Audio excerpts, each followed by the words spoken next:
Hello friends, আমি চলে এসেছি আমি কার্তিকের নতুন ইউটিউব চ্যানেল টু সাইড কিচেনে। আজ একটা নতুন রেসিপি নিয়ে আজকে রেসিপি ঘুগনি বানিয়ে দেখাবো। সেটা বানাতে কী কী উপকরণ লাগে আসুন দেখাই। তার আগে একটা কথা বলে দিই, আমার চ্যানেল নিজস্ব ভিডিও ছাড়া আছে। আপনাদের যদি ভালো লেগে থাকে লাইক কমেন্ট শেয়ার করবেন, বেশি বেশি করে শেয়ার করবেন। আপনি যদি আমার চ্যানেল নতুন হয়ে থাকেন প্লিজ সাবস্ক্রাইব করে দেবেন, নিচে বেল নোটিফিকেশন তাহলে করে দেবেন যাতে আমার ভিডিওর মধ্যে কাছে আগে পৌঁছে।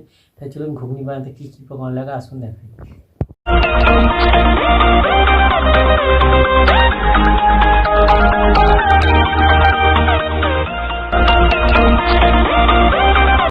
তাহলে আজকে ঘুগনি বানিয়ে দেখাবো। সেটা বানাতে কি কি উপকরণ লাগে দেখিয়ে দেবো। তার আগে একটা কথা বলে দিই, ভিডিওটা প্রথম থেকে শেষ অবধি দেখার অনুরোধ রইল। তাহলে চলুন রেসিপিটা শুরু করি। এখানে আমি কিছুটা মটরকে ভিজিয়ে রেখেছিলাম, এবার এটাকে আমি সেদ্ধ করে নেবো আগে। এখানে আমি মটর আলু দিয়ে দিয়েছি আর 4টে কাঁচা লঙ্কাও দিয়ে দিয়েছি। একসাথে ভালো করে আগে সেদ্ধ করে নেবো। ওটা সেদ্ধ করে নিয়েছি, নিয়ে এটা একটু ঠান্ডা করে নেবো। গ্যাসটা জ্বালে কড়াইটা বসিয়ে দিয়েছি, কড়াইটা গরম হয়ে গেছে, কড়াই তেল দিয়ে দেবো। তেলটা গরম হয়ে গেছে, এর মধ্যে টমেটো, পেঁয়াজ, কাঁচা লঙ্কা দুটো দিয়ে দেবো, একটা শুকনো লঙ্কা দিয়ে দেবো, দিয়ে আগে ভেজে নেব। নুন দিয়ে দেবো, পেঁয়াজটাকে ভালো করে ভেজে নেবো আগে।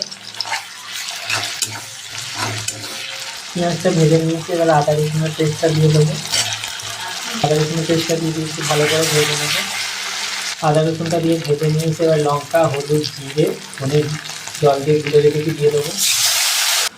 জল দিয়ে দিতে মশলাটাকে ভালো করে আগে কষে নেবো। মশলাটা ভালো করে কষে নিয়েছি, তেল ছেড়ে গেছে। এবার আমি এর মধ্যে সেদ্ধ করা মটরটা, আলুটা দিয়ে দেবো, ঢেলে দিয়েছি ভালো করে।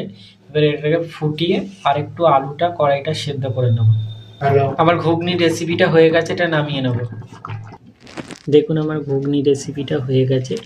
এই রেসিপিটা যদি আপনাদের ভালো লেগে থাকে লাইক কমেন্ট শেয়ার করবেন ও বেশি বেশি করে শেয়ার করবেন। আর প্লিজ সাবস্ক্রাইব করে দেবেন, আমাদের পাশে থাকবেন। চলুন তাহলে দেখা হচ্ছে নেক্সট ভিডিওতে। এরকম নিত্য নতুন ভিডিও পাওয়ার জন্য আমাদের চ্যানেলটাকে অবশ্যই সাবস্ক্রাইব করবেন, আমাদের পাশে থাকবেন। আর ঘুগনি একবার এইভাবে বাড়িতে বানিয়ে খাবেন, অবশ্যই খুবই ভালো লাগবে। চলুন তাহলে দেখা হচ্ছে নেক্সট ভিডিওতে।